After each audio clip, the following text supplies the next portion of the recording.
When I use the term crazy and Melonie Mac in the same sentence, you would assume that I'm talking about her and the need for professional help.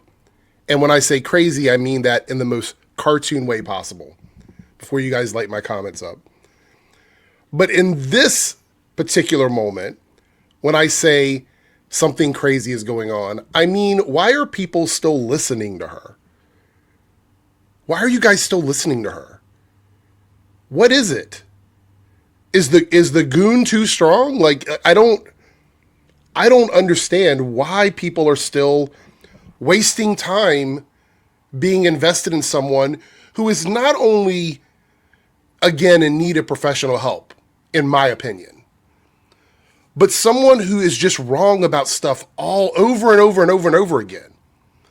There was a time when someone would do something so stupid, people would have a little bit, like a moment, a light bulb would go off. Awareness would happen, and they go, you know what, this person is not a good person, or this person doesn't know what they're talking about. And you would move on from that. You would become you yourself would become a better person by uplifting yourself in that moment. But that's not what happens with people anymore, especially with like Melonie Mac fans. It's like, how dumb was the last thing you said? And then double down on that. Oh, the next thing, triple down on that. It's like you want to go as far down as you can possibly go. And that's what we have here.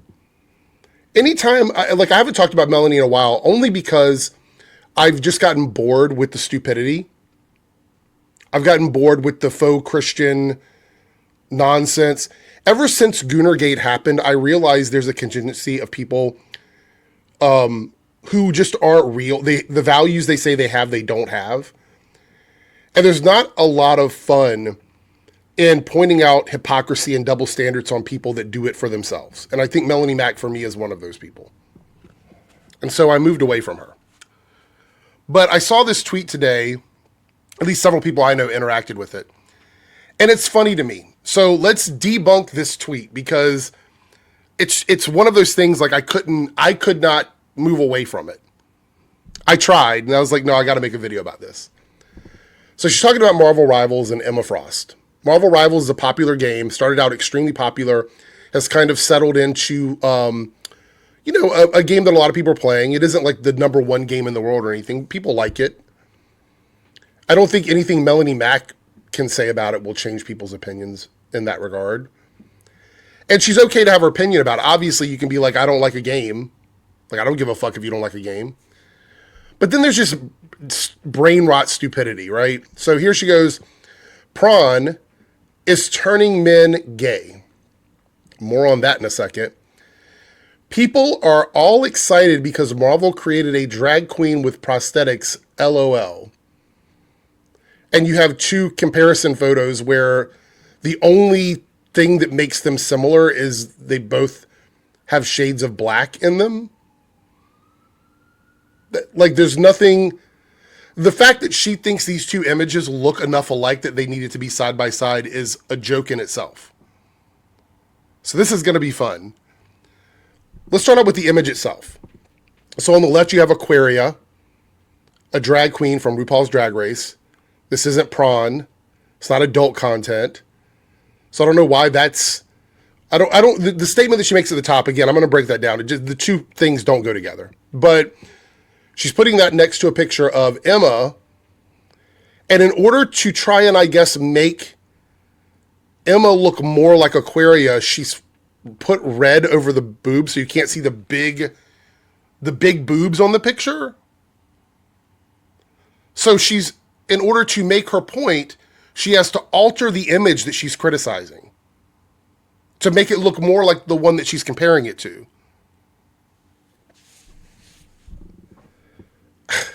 I mean, it's just crazy. It's crazy. Anyway, Aquaria, shout out to Aquaria, more talented in one day than Melonie's been in her whole life, which I think is funny. But let's break down her tweet.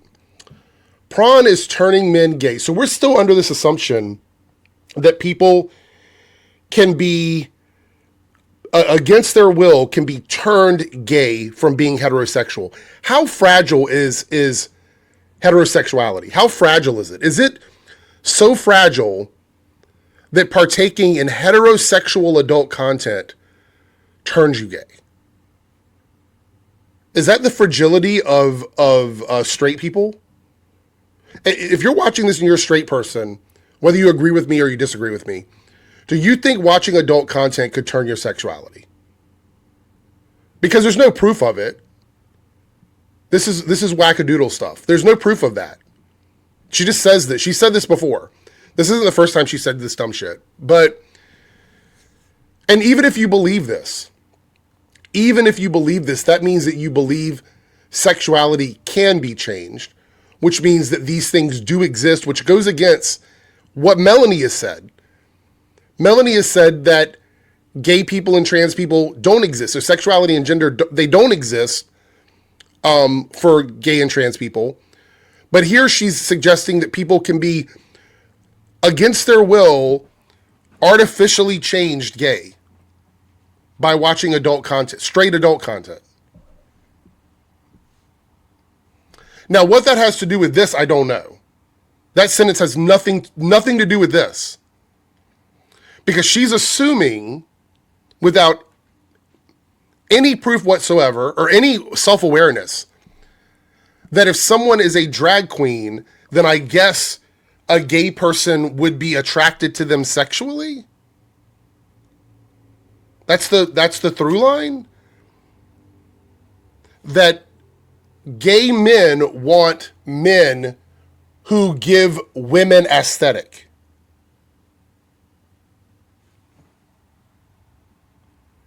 I'm just like, this is me breaking down her statements here and why they don't make any sense.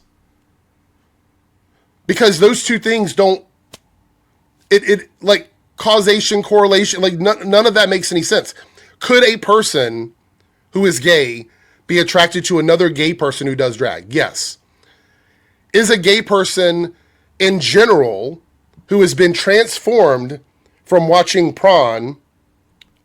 straight adult content, automatically going to be attracted to someone because they're dressed in drag? I don't think those things make any sense. I also want to point out, she says prosthetics. This is an animated character. What prosthetics are you talking about? What do you mean? If you're talking about the picture of Aquaria, there's no prosthetics in that picture. She's not wearing prosthetics. It's just her with makeup and a wig on. And the other character is a cartoon. So there's no prosthetics there because it's not a real person. I'm concerned about this whole internet thing. Because every day that I log in, I find another reason why I probably should retire from the internet. Not because I don't want to be here with everybody. I love the interactions we have. But I find that and I wish there was a study being done on the IQ level, the literacy, the ability to comprehend context. I find all of those things lacking in a large portion of people that interact with people like Melonie Mac. I think they should do a study on it. If something should be studied, I think that should be studied. If we're handing out government grants anymore, which I don't know if we are, maybe in another country, maybe Canada will do this, maybe the UK will do this. Can we study people's abilities to understand context clues, literacy, their IQ levels, that correlation with brain rot content? Can we do a study on that? Because I would be so curious to know what that looks like. Anyway, Melonie's an idiot. And tweets like this cater to the dumbest people on the internet. The absolute dumbest people. Because none of this makes any sense.